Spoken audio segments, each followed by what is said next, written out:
another episode of Hawk Talk here on Wednesday on 91.7 The Edge, WSUW Whitewater, where I am joined by my esteemed crew of Creston, Mason, Zach, and Brendan.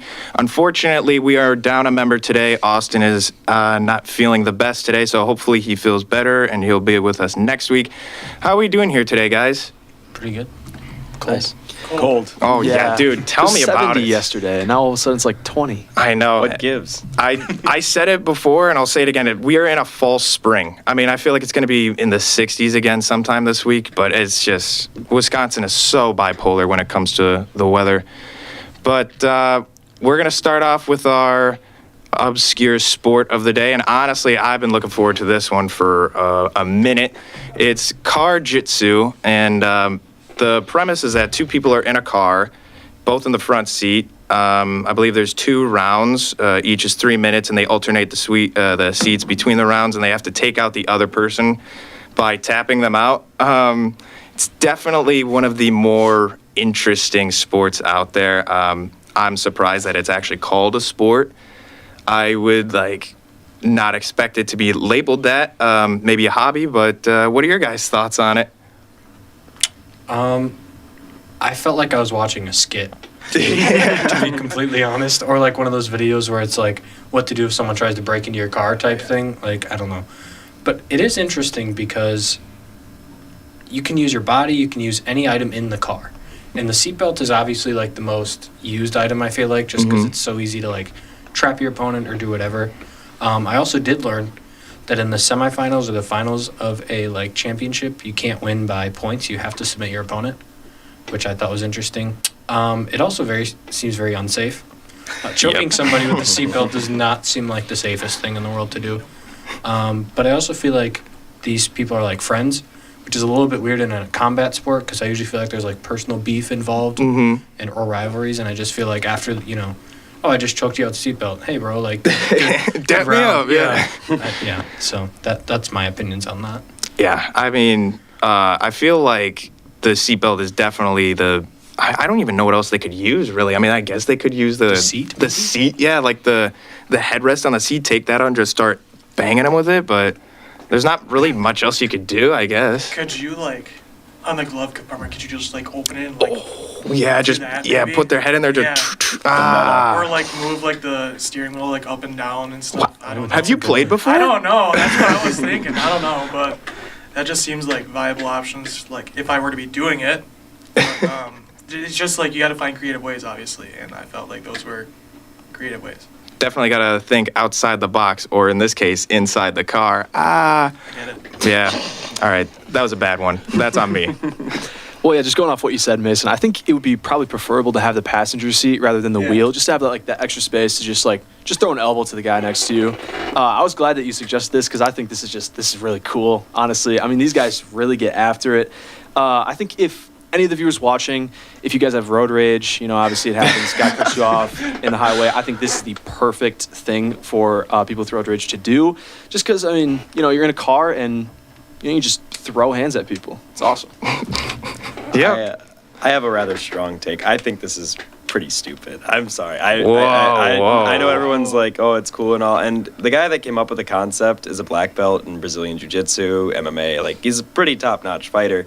And, his creation of this, in a sense, was to create a form of martial arts in a confined space to see, what the human body can do, adapt and improvise and overcome. I understand, his, reasoning for it.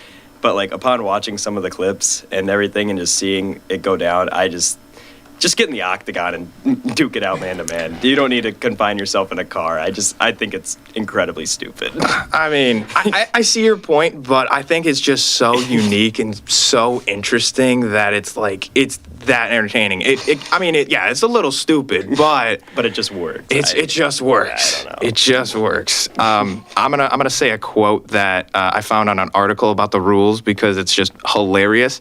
The reverse seatbelt is highly effective.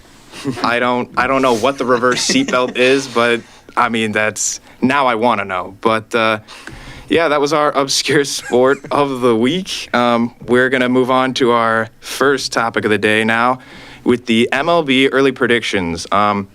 spring training started, I believe, late last week, and just a few more months to go until the beginning of the season. I know that the Mariners were playing today. I forget who they were, but that was a heated battle before I left to go to the station. But what I want to know is I want to know who you guys feel like is going to be a top contender on the season, a hot take, as well as a player that you have some interest in following this year. I mean, I know a lot of people are looking to see what Ohtani does, especially because he hit that home run in his debut just a few days ago. But anybody want to start us off? I think it's pretty safe to say that the Dodgers are just the team to beat. Yeah. I mean, when you buy Ohtani, Yoshinobu Yamamoto, Teoscar Hernandez, they just reacquired Kiki Hernandez, Will Smith, that team, and Mookie Betts, Freddie Freeman, that team from 1 to 9 is so stacked, and we've never seen anything like it in the history of Major League Baseball. And I mentioned it on a previous episode how they deferred their contracts to be able to even make this work. Mm-hmm. The Dodgers for the next 10 years have to win, in my personal opinion, at least 4 World Series for this to actually be worth it. And right now, from what I've seen, I know it's only been 5 games of spring training, but they seem dialed in. Freeman's already hit a home run. Betts has gotten a couple base hits. Ohtani hit an absolute moonshot yesterday. Yamamoto made his debut today, had 3 Ks in 2 innings. And the Dodgers, they have all the pieces. They're the perennial favorite by far. In terms of a dark horse, slightly biased, but I do have to go with the Guardians in Cleveland. We have a first-year manager in Stephen Vogt. Former player and former catchers often make the best managers. Cleveland was a pretty middle-of-the-pack team, but they also have one of the youngest rosters in all of Major League Baseball. So if you're looking for a team to really support, they're kind of like the Brewers of the American League. That's how I describe it to my Wisconsin friends. Very young, very good defensively, great pitching. And in terms of a one player to look out for this year, Juan Soto. I think he is going to have an incredible year in New York this year, and I think he'll overtake Aaron Judge as the face of that franchise. I disagree with that. I think Aaron Judge is going to be their guy for years to come. But I mean, yeah, Juan Soto's definitely going to feed that team for a bit and definitely put them as a contender, at least for me. But I with the Guardians, your take on that was also interesting. You say that they have a young roster, but the Orioles also had a young roster and they weren't able to finish it. And a lot of people thought they were going to be able to. So what makes you think that this team would be different with their young roster? So Orioles had, there was a lot of inexperience there, and they won 110 games last year, and ultimately faltered come playoff time. In terms of just how weak the AL Central is, you got Jose Ramirez, who's a perennial MVP candidate at third base, and I just really like what I've seen from our pitching staff between Bieber, Tristan McKenzie. We re-signed Carrasco back. He's finally back with the Guardians. Our rotation is solid, and what you need to win games come October is pitching, and that's something that the Orioles really lacked last year. They had a lot of hitting power between Gunnar Henderson, Adley Rutschman, but ultimately the Rangers just lit them up when it came to preventing runs. In terms of just how great the Guardians' rotation is, our bullpen is top 15 every year, and like I said, Jose Ramirez, perennial MVP candidate, first-year manager who's coming out, former player, one of the youngest managers in the league, ready to come out and kick some butt. I think the Guardians are going to be a little sleeper team this year. Yeah. If you guys put on the show that you did, I believe it was 2 seasons ago, where you guys had that playoff comeback. I forget how many games you guys were down by, but you ended up winning that round. If you guys play like at that level again, then I'll be convinced. But it might take me a little bit more. I'll have to see down the line. Once the Zach? season progresses. Yeah, when the season progresses, then it'll be more clear. Yeah, shocker. A team with a big market with a lot of money is the favorite. Yeah. I think they're currently plus 320, clearly the odds-on favorite. They're followed by the Astros, Braves, Yankees, and Rangers.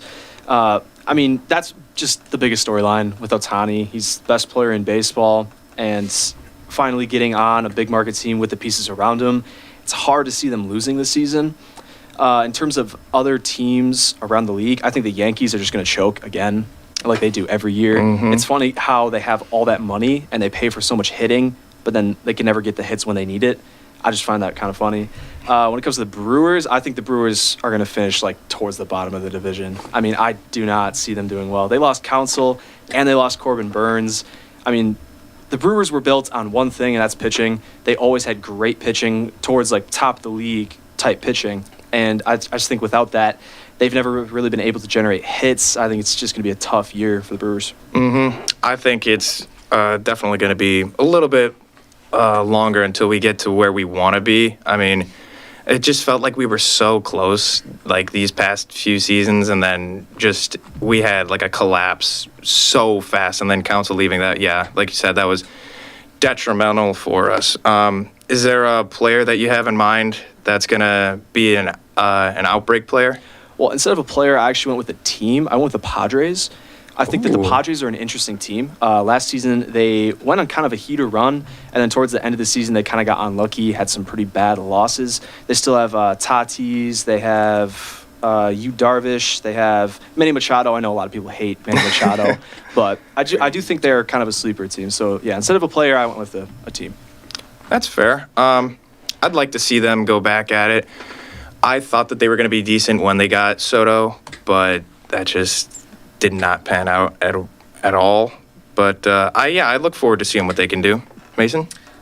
So for a favorite, I kind of strayed away from what I thought was going to be the general consensus. I actually went for the Braves just because they made a lot of moves this offseason, and they were the first seed last year, and they got knocked out in what was their first kind of series against Philadelphia. So kind of bouncing off that they're trying to come into this year with a vengeance, and they've made a lot of moves to hopefully kind of push themselves past that, obviously acquiring Chris Sale and everything, but it's kind of what I went with. Kind of a bit of a hot take. I expect the Rangers to kind of have a bad year. Yes. Coming off of the World Series win and everything, to me, it's just there's always teams that struggle after a World Series win, like looking at it from like a different sporting perspective, like the Rams after they won the Super Bowl in 22, like they didn't even make the playoffs, but like they've lost a lot this year, so are they going to be the same team this year? Probably not. I probably make the playoffs, but I don't expect them to go anywhere near the World Series. And then a team that I'm interested to watch is the Pirates, actually.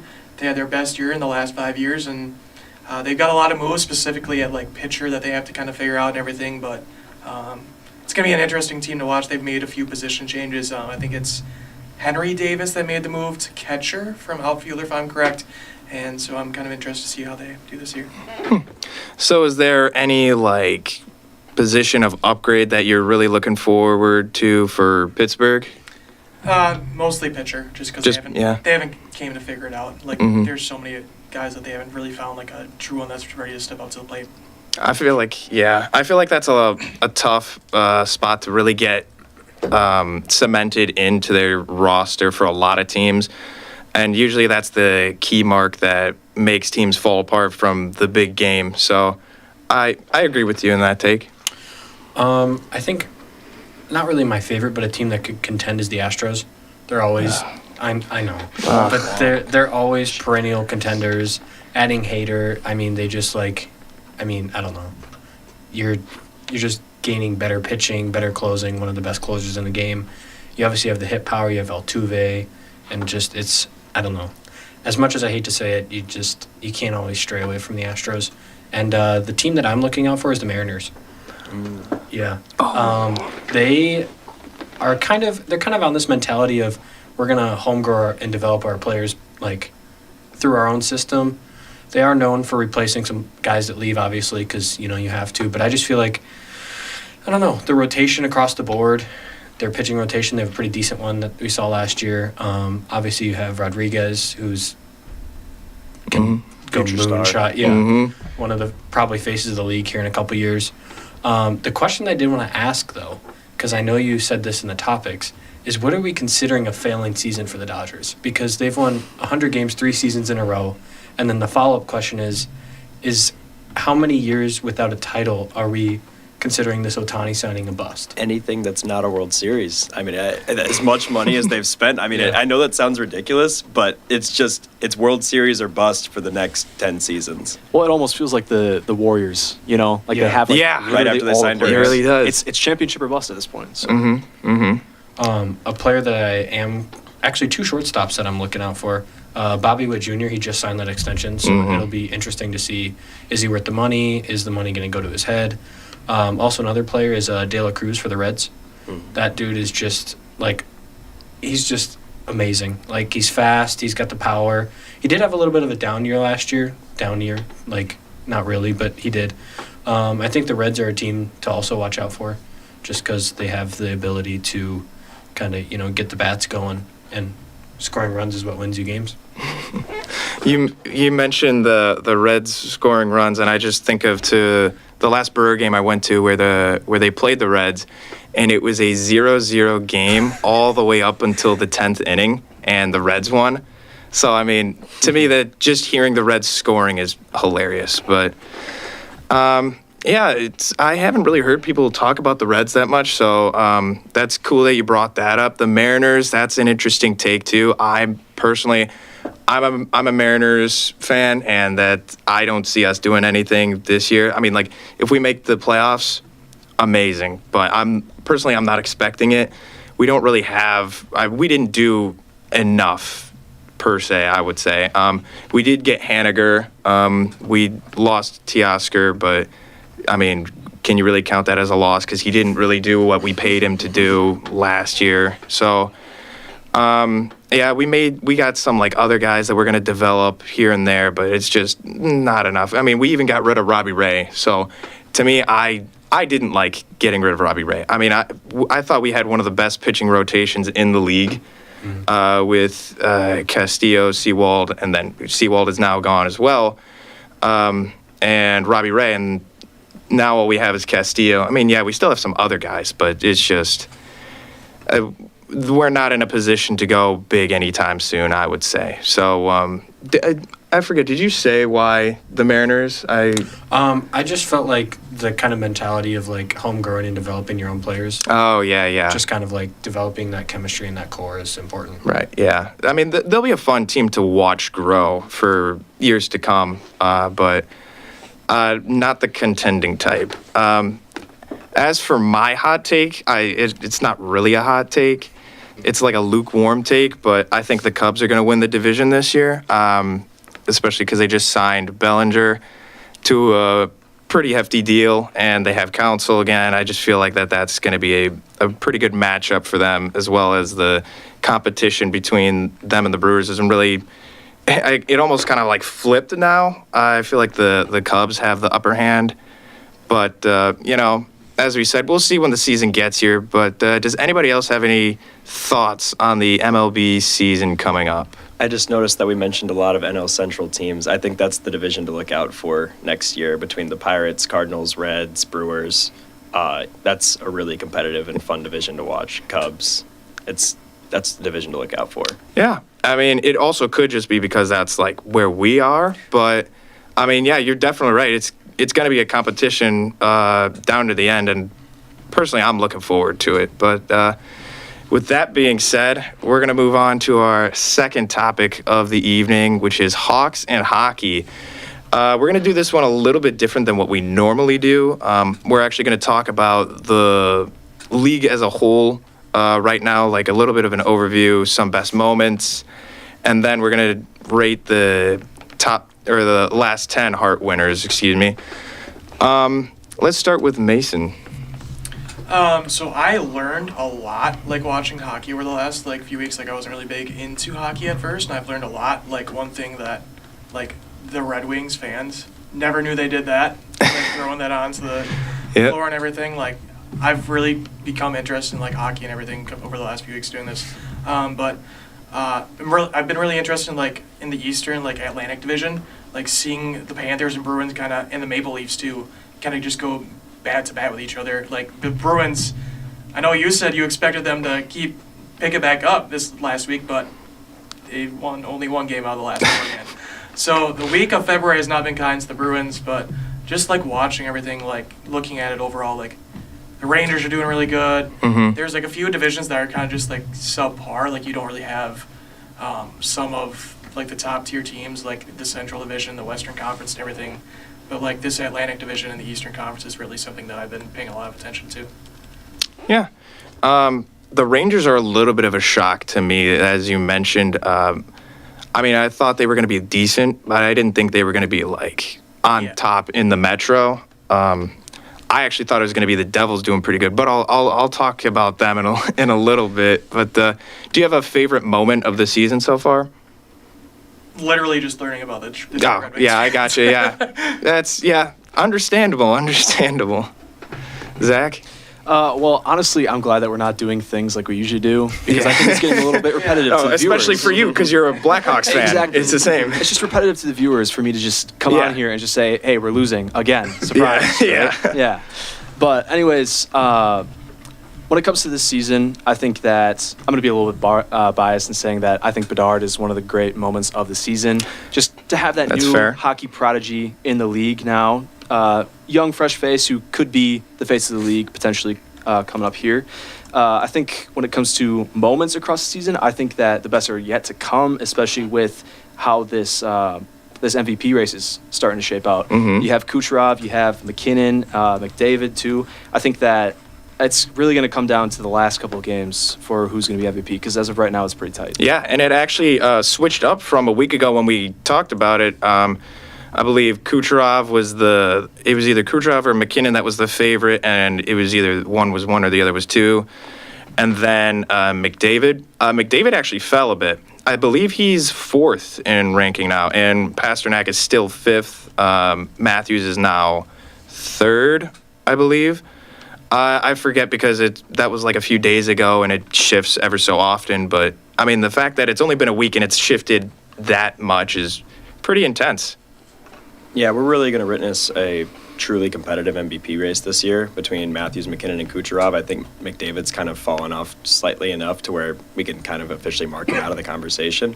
Unlike you, I actually wish I could have talked about my team this week. And I'll just quickly mention that the Nashville Predators are on a 6-game win streak, and we're going to leave it at that. But that being said, one of my favorite moments this season is really, I was going to say Bedard. He's looked amazing coming back from injury right where he left off. He's the only bright spot that the Chicago organization does have. And another thing that I really enjoyed watching this year, because really this year has been the most hockey I've watched, mainly because of this show. I've always kind of kept up with it, look at the scores of the games and whatnot. But I've actually sat down and watched games, and watching Edmonton's win streak this year was truly fun to watch. I'm just watching the home crowd after every win get more and more into it and excited. You've got this playoff atmosphere in the regular season that you normally don't feel. It was similar to that of when Cleveland had that 23-game win streak in baseball, and seemingly meaningless games, but when the crowd's behind you and how electric it gets, especially when you keep winning, it was truly special to watch this year. And, I mean, Edmonton really did have a crazy season because when it started, they were not good. They had an abysmal start, and then all of a sudden they had a 9-game win streak, and then they started racking up wins, and then it's just the turnaround that they've had mid-season is pretty inspiring. And I mean, you could even say that is just their big turnaround is the big moment, not just the team itself. But do you have a player that kind of surprised you? I know not everybody has really dove into the NHL as much, but just off the top of your head, do you have somebody that was a breakout candidate?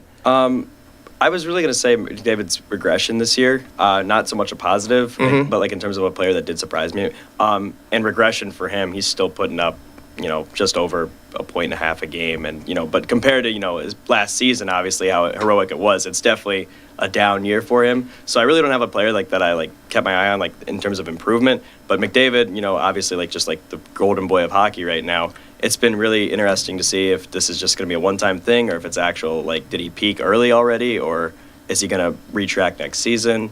So curious to see what happens with him. And like I said, it's a down year and he's still top 5 in MVP voting. It's absurd. Yeah, he's without a doubt the face of the NHL. I would say his regression this season isn't going to be something that's going to stay. I think within the next few seasons, I mean, next season, actually, he'll be back on top again. And if he keeps playing like this, then it's just going to be an every other year MVP type season like how it's been currently. Right. I think going back to your point earlier, Matthews and McKinnon are actually tied right now for odds. Really? It changed that much? Yeah. Wow. Let's go. Yeah, Kucherov is 3rd, and then McDavid is 4th.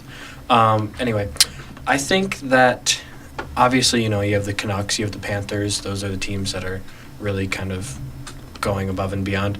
But something that stood out to me is just how close these top 4 seeds are in each conference.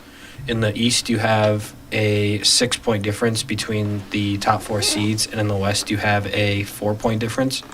So, I mean, that just kind of goes to show how competitive it's going to be and how good the playoffs are going to be. A player for me, though, that has kind of shocked me is Marc-Andre Fleury. He's, Yes. I don't know what, clicked for him or what, but he's the number 1, goalie on the Wild right now, which is kind of weird to say.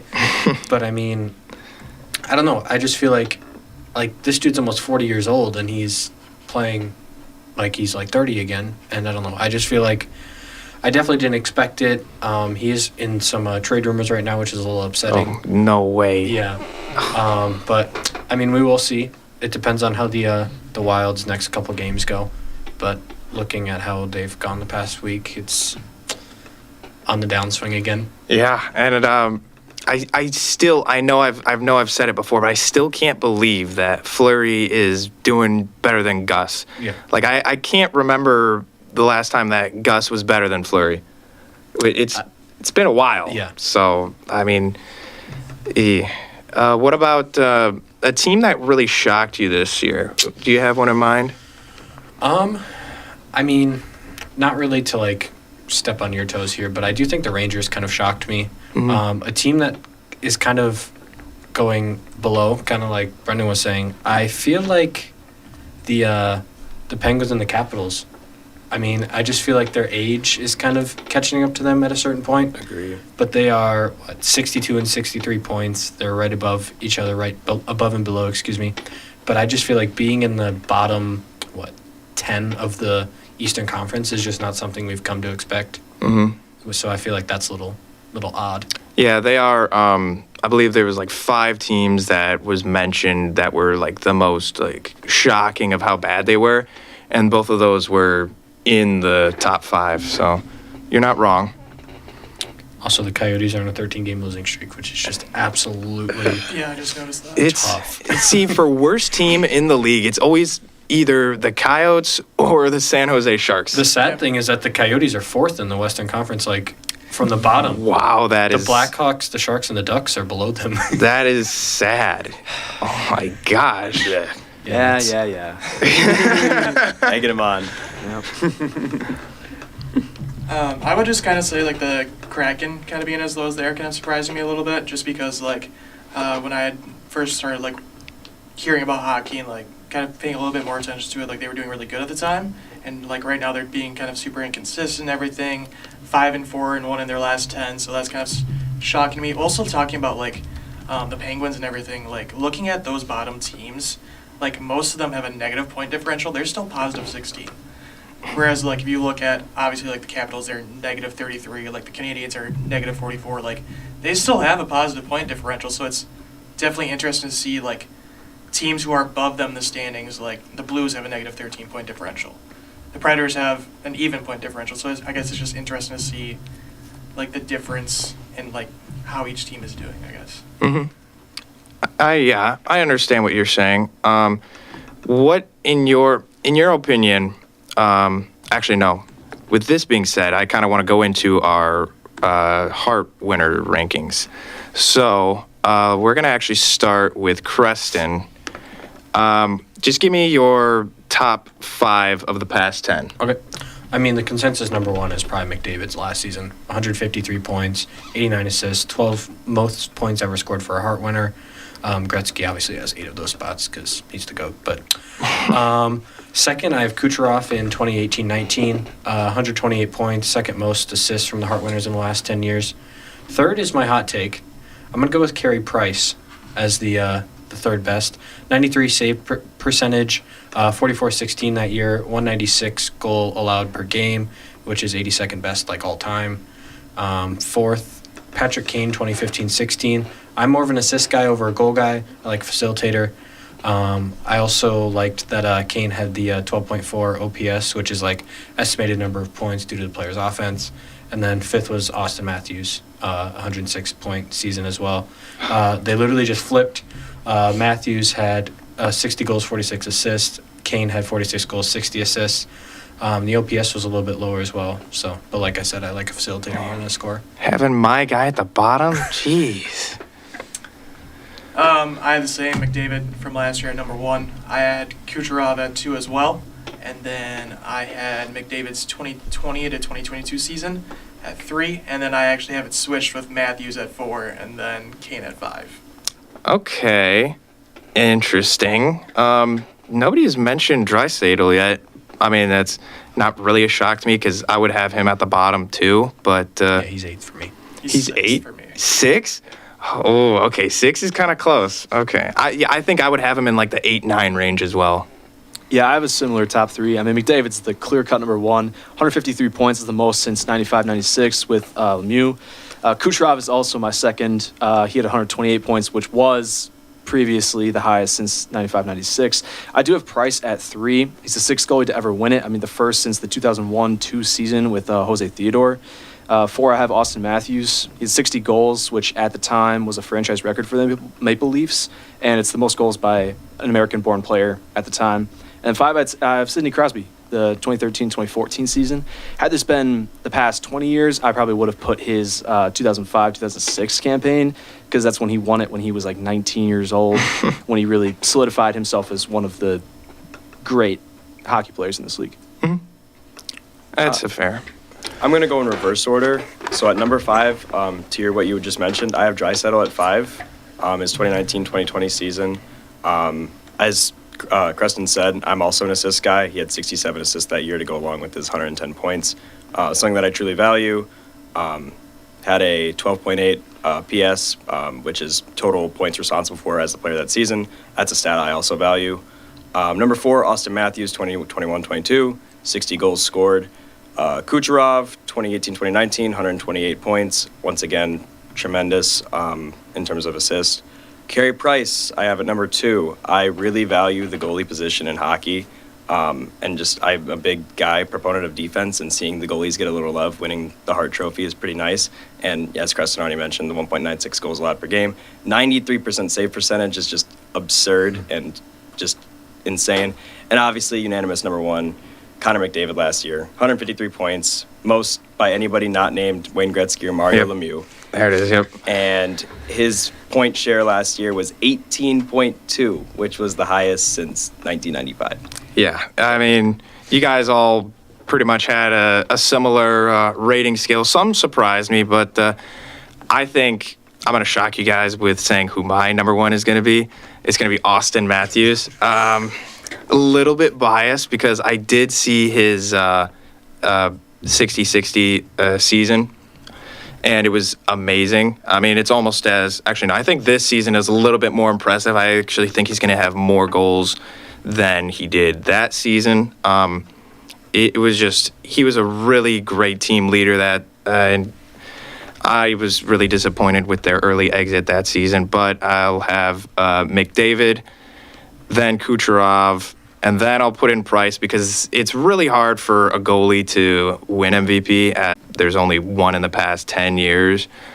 And then I'll put in Kane. But yeah, those are just my ratings. I didn't go as in depth into the stats as you guys did because you guys said the stats already, so I didn't want to step on toes or anything. But before we go on to our next topic, I do want to talk about the Devils and the Canucks, just because these are the two teams that have really been, one is really disappointing, the other one is like exceeding expectations. I'm also doing this because I told Sierra I would talk about the Devils. So the Devils are just in shambles completely. I mean, from their coaching to the playmaking to the locker room, I don't know what's going on. There were arguments on if Jack Hughes was fully healthy or not, and I guess they were trying to use that as like a cop-out as to he's not himself and they're not playing right. Luke Hughes is just garbage on defense. I mean, you could say that for their whole team because they just let stuff that's not supposed to happen. And they are one of the worst teams in power plays. It just, the list goes on and on for the Devils. I don't know how they're going to fix it, but they really, when they lost their element of surprise at the beginning of the season, that was it. As for the Canucks, they've been this is their best start since the 2000s. Their best players are exactly what they are. It's their best players. I mean, they bring the team to a whole different level as to it was the past few seasons, as well as the depth of talent is another reason for their success.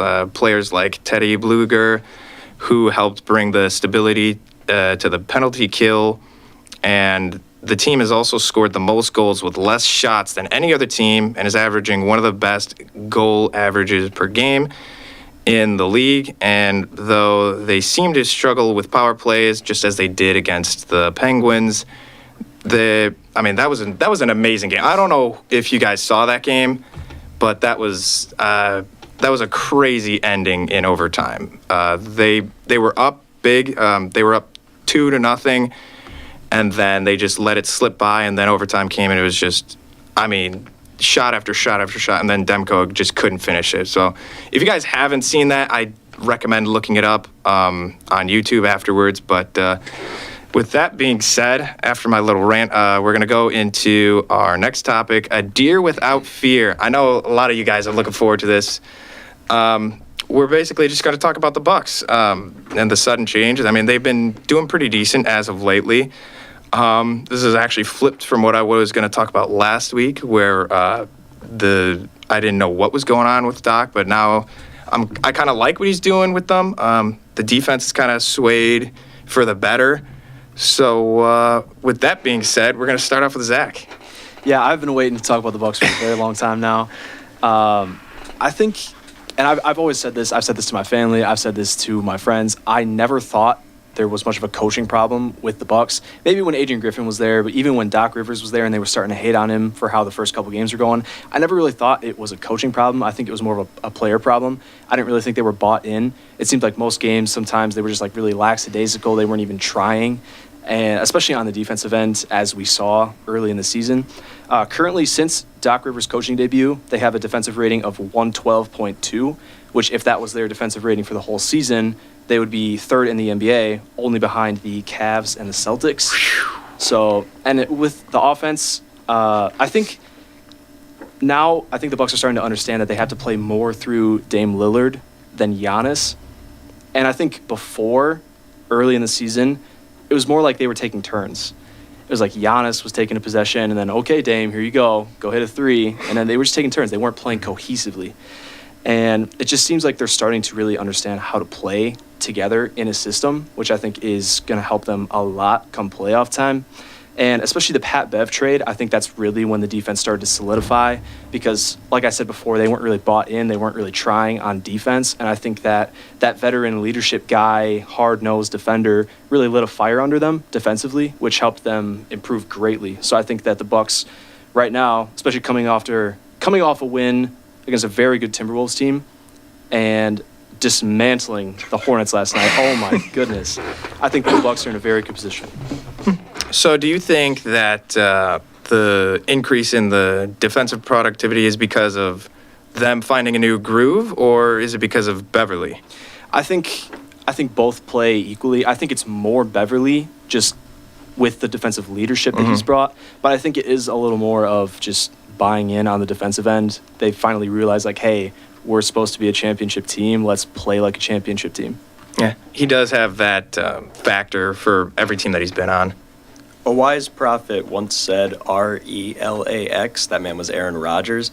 Bucks fans were tremendously overreacting after those first few games with Doc. And look, you got a perennial MVP candidate in Giannis. It's Dame's first year in Milwaukee, completely learning a new system. And then on top of the coaching change, they were going to lose some games. It was bound to happen. They lost to my Memphis Grizzlies, but oh well. Play them again in 2 weeks, and what happened to the Hornets last night happens to my team. That's just how it works. The All-Star break, everything kind of clicked. I loved the acquisition of Patrick Beverley. They held the Hornets to 26 points in the first half. Most teams average that, more than that, in a quarter. 26 points in the first half is unheard of in today's NBA, but just considering how offensive-minded the game is. The Bucks are 100% back. They're going to be just fine, and it'll be them and Boston to determine who comes out of the East this year. I love that you said that. Now, what do you think is the separation between Boston and the Bucks right now? I've said all year that Boston's the best team in the league. and my Bucks friends hate hearing that just because like the disliking for Boston. But they are without a doubt the 100% most complete team. That being said, the hiring of Doc Rivers took the Bucks from a second-round exit to the conference finals. The difference right now is just overall depth. I think the Bucks, if it was 48 minutes a night between starting lineup versus starting lineup, are like 2 or 3 points behind Boston. But Boston's overall bench depth, I really love what Kristaps has been doing this year. I've always loved him. He's finally coming into his own, and he was really what the Celtics were missing, was that true stretch big.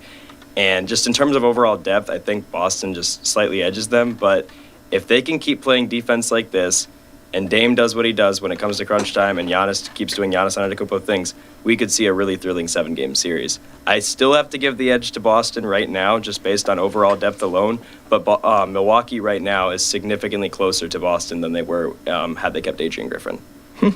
Interesting. I feel like they always have us beat when it comes to depth. I just feel like that's always the case with us against Boston. So I don't know how we're going to fix that eventually, but Yeah, for me, the stats that stand out, since Doc Rivers has been hired, their opponent's point per game has dropped by 1.5. Their offensive points per game has gone up by a point. And I feel like the All-Star break came at the exact perfect time. Like, they really needed that time to just kind of, gain that chemistry, to learn Doc's system more.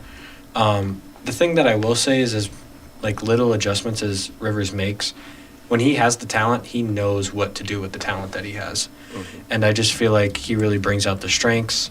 The one concern is you let players score 20 to 25 points on you each game, and that's just like a Boston. You have Tatum. He doesn't give you 20, 25. Porzingis might. He doesn't. Jaylen Brown might. Derek White might. And I just feel like come playoff time, that's kind of a problem. And like Brendan was saying, I feel like looking at the kind of like acquisition, they were both kind of saying this, but the acquisition of Pat Bev, I actually watched a video of him talking about letting Damian Lillard shoot the ball, and that's kind of teaching them what to do in case of a miss, what to do, like how to spread themselves out and all this other stuff. And I just feel like having that veteran leadership, having that defensive leadership is important on a team that has championship aspirations. Mm-hmm. And the drama between this team, like for like the past few weeks, I'm so glad it's gone, because I had no idea what was going on between Doc and Dame and Giannis. I had no idea that they had like some stuff going on, but the fact that, like, as you guys have mentioned, that they've balanced that out, that he needs to be the face, and otherwise it's just going to be all blamed upon him. The fact that they finally figured that out, I feel like that's huge for them. I'm so glad that it's working out. Yeah, kind of. Everyone's kind of touched what I was going to say. I'll just do a little blurb here. But obviously, like, beating the Timberwolves, big accomplishment. Like, that's kind of set everybody like back onto the Bucks train. Obviously, like, the 76ers and the Hornets are not the greatest teams, but still, like, blowing both of them out is like a big kind of like, hey, they can blow out these teams instead of like playing down to their competition. So similar to like kind of what everybody else has said about like Doc, like it takes a while to get used to that system. Like they weren't in that system at all. They had to go through it at the All-Star break. When there's a break, you can obviously like sit down with the players and stuff.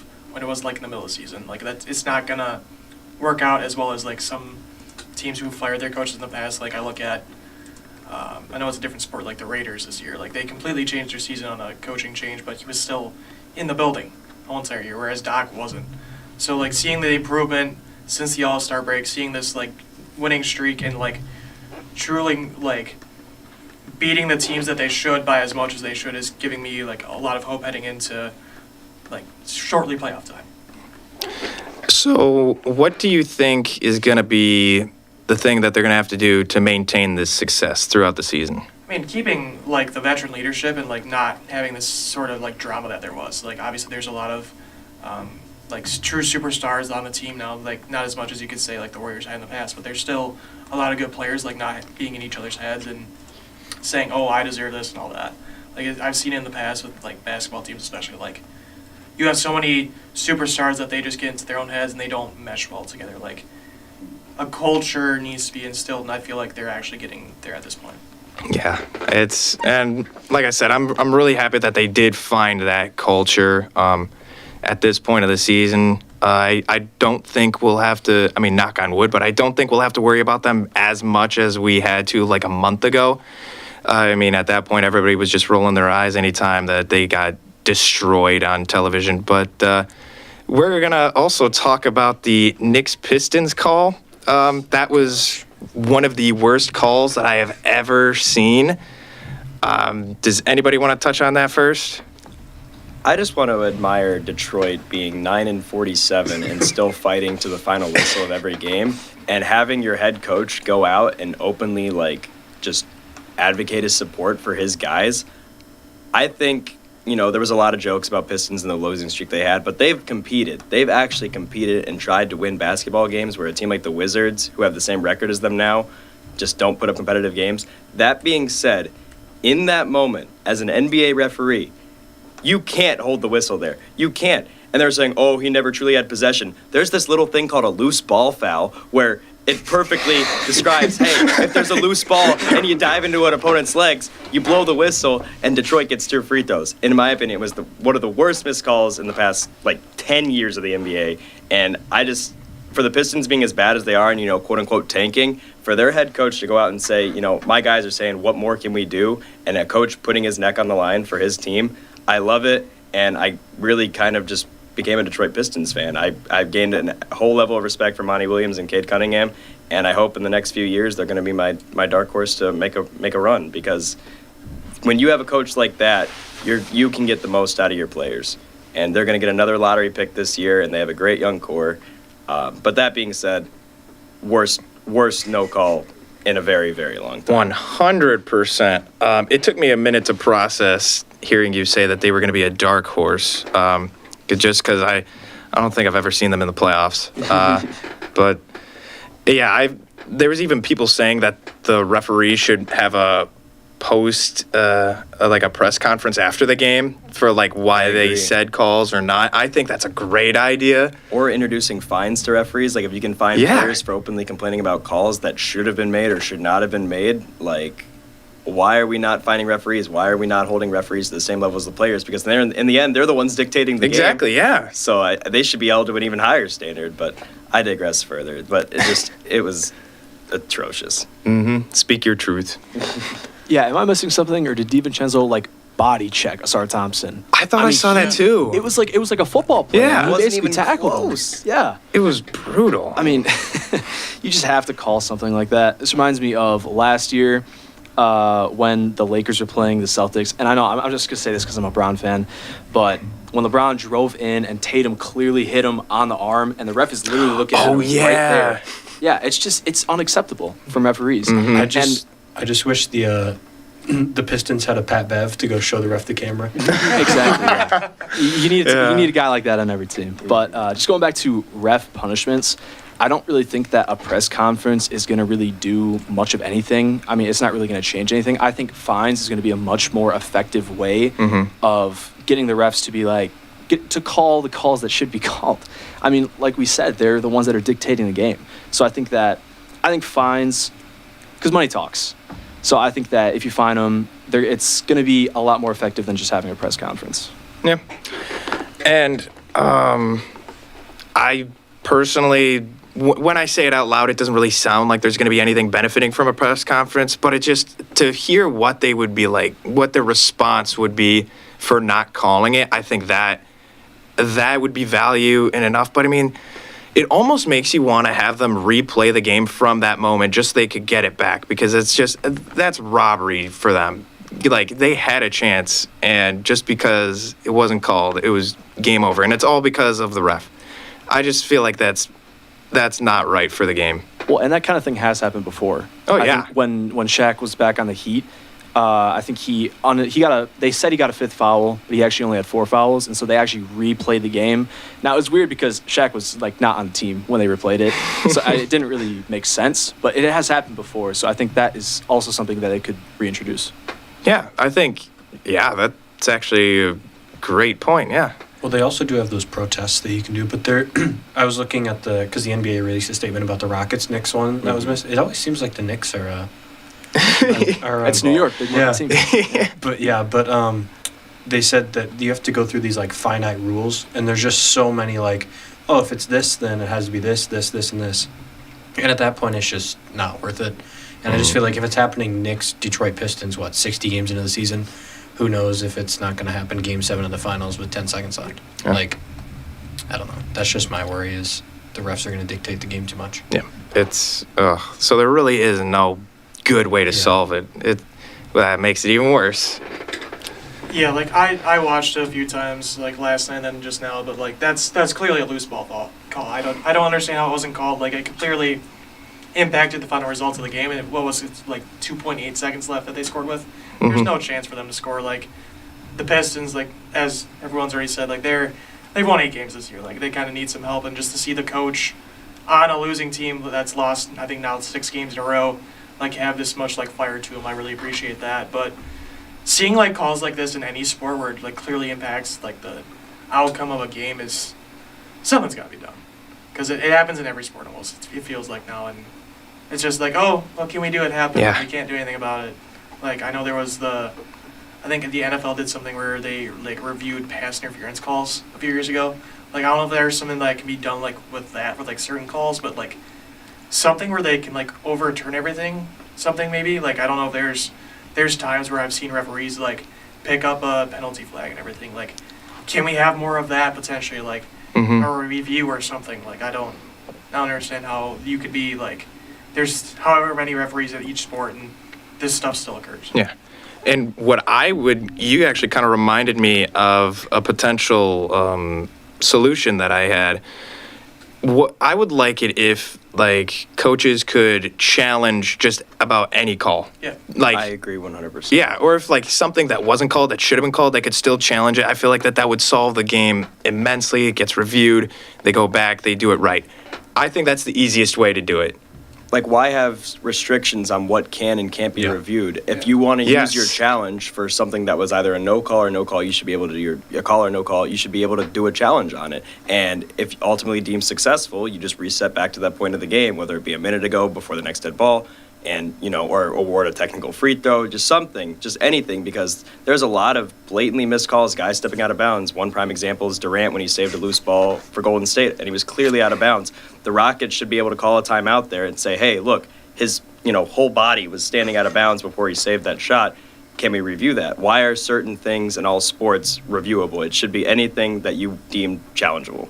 So I agree 100%. Well, now they are worried that by doing that, it's going to be like every other play is going to have a review. So you put a limit on. Yeah, exactly. so You give put it a like limit. 3 or 5. Yeah. Yeah. I don't know why you only have like 1, and then if you lose it, you don't I get never another one. understood that. Yeah, that Same with really football. bothered me. Yeah, Yeah. I don't get it. It's almost like they don't want the coaches to have like a say in it, which I don't even think that's right. But with that being said, we are going to go on to our final topic of the day, and after 2 weeks, we finally get to go about the GOAT debate. This is a little bit of a different spin. We're probably going to do this for the rest of the show. We're basically going to be comparing Mahomes and Brady's comparison for GOAT in their sport as to Michael Jordan and LeBron. I got this idea from ESPN with Mahomes winning his newest ring, so I'm looking forward to what you guys have to say for this. All right, well, I suppose I will take it first. When I saw this on ESPN, I thought this was a horrible thing to bring up. Brady beat Mahomes in a Super Bowl. I don't even know why this is a conversation. I mean, LeBron Jordan, okay, yes, I'm a huge LeBron fan, but it's more of like a 1A, 1B situation. I still have Jordan above him as for right now. Of course, LeBron hasn't finished his career, so that could still change. But I mean, when we're talking about Patrick Mahomes and Tom Brady has 7 rings. And one of those rings was beating Patrick Mahomes. It's not like with Jordan and LeBron, like, oh, LeBron beat Jordan or Jordan beat LeBron. Like, that would settle it right there. There'd be no contest. But now, all of a sudden, because Patrick Mahomes has won 3 Super Bowls, now all of a sudden he's, like, almost at Tom Brady level. I mean, Joe Montana won 4. So I think close. Like, the better debate is LeBron Jordan. I don't think it's close. Really? Wow. I mean, you could make it a debate about Mahomes' success early on as compared to Brady's success early on. I mean, some people say that Brady got carried by his roster, and I mean, I'm one of those people. No, I do agree with that. I just think it's always going to get discredited because Brady beat Mahomes. Yeah, and that's true. I honestly forgot about that Super Bowl because I hated that Super Bowl. It was pretty bad. It was one of the worst that I've seen. I think I stopped watching during the third quarter. I wanted you to go first mainly because I knew I was going to end up disagreeing with you. The Jordan-LeBron debate is significantly closer, like in terms of like overall career, archetypes and whatnot. However, to your point, early on in their careers, Patrick Mahomes is doing unprecedented things statistically at the quarterback position, going to 4 Super Bowls before age 28, winning 3 of them. And everyone says, oh, but he lost to Brady. Mahomes isn't out there guarding Brady. I hate when they have that debate of quarterback v. quarterback because they're not actually going against each other. The quarterbacks are going against each of the opponent's defenses. Brady's first 3 rings, their defense was consistently top 3 in the NFL. Mahomes, prior to this season, had genuinely below average defenses, and because 15 and Andy Reid were together, the Chiefs win football games. Patrick Mahomes is on pace right now to trounce Brady overall in terms of statistics. I know that 7 Super Bowls, that's the big one that you want to, look at and study. As long as Patrick Mahomes is with Andy Reid, I think he can win 6, potentially 7. And if Mahomes gets to 7, then he is undoubtedly the GOAT. So as of right now, Brady's still the GOAT. The MJ-LeBron debate's a lot closer. But if we're talking about what's to come in the future based on career progression so far, Mahomes has the potential to inevitably surpass Brady. All right, yeah. See, you and I think alike, but before they speak there, I just got to re-clarify between the two. You say that the better debate is Michael Jordan, Easily. LeBron. Okay, Easily. and then Brendan, you say the same? I say roughly the same, but I just think in terms of overall potential, what could happen, I think it'll end up being Mahomes and Brady. Okay. As of right now, LeBron Jordan. Okay, there you go. All right. Something I look at is I also hate the ring debate, just because Drew Brees won 1 ring and he has some of the greatest stats of all time. So is he out automatically because he has 1 ring? Another thing is these 2 quarterbacks have like a very parallel career. Yep. They both have had top 3 tight ends throughout their career. Both have had decent running backs, not like great, but decent running backs. They both came to an organization and made an instant impact. I think the only thing that we are like talking about, or the only reason we're talking about this, is because Brady and Mahomes played at the kind of same time, or LeBron and MJ did not. I just feel like we got to stick to a criteria. Like if some people are like, oh, he has more rings, then we got to stick with that, or stats or whatever. But I do feel like MJ LeBron is closer just based upon like the impact that they've had, the stats that they were putting up, what they've done for the game. I just feel like Brendan was saying, until you get like closer in rings, I don't think Mahomes Brady is going to be close. I'll wrap this up quick because I think we need to get out of here pretty shortly. But with the wins debate, it's actually tied at 3v3 if you want to go on that with like their all-time like against each other. I know that the Bucks did win in that Super Bowl, but again, Mahomes was getting just trounced by pressure the whole entire game. That was, yeah. And again, like he literally, Mahomes was one of the biggest reasons why Kansas City stood a chance in that game. Like I know the stats don't say he did a great job that game. He had 2 picks and everything, but like that, I'll never forget that sideline throw where he's in the air sideways and he launches it. But like for me, like I would probably have to say like the Jordan LeBron right now is probably the better debate. But like as we get closer and like keep going through Mahomes' career, like they're gonna win another Super Bowl probably in the next 2-3 years. They just franchise tagged L'Jarius Sneed today. They might tag and trade him, but guess what? He's a superstar corner. They might get an extra first round pick out of him. Mm-hmm. So like Kansas City's done a fantastic job, and I think they will continue to do so. Very interesting, very interesting. I had a feeling that you guys would say the MJ LeBron debate is superior. I mean, it's going to be that way, like as we said, until Mahomes does more Mahomes things, which, yeah, I agree with you, Mason. I feel like it's going to be within the next 2-3 years that he gets another ring. I'm hoping it's not next year. But with that being said, that's going to do it for here on Hawk Talk, here on 91.7 The Edge, WSUW Whitewater. We hope that you have a wonderful day, and we're going to get you right back to some more music here on the station. Have a good one.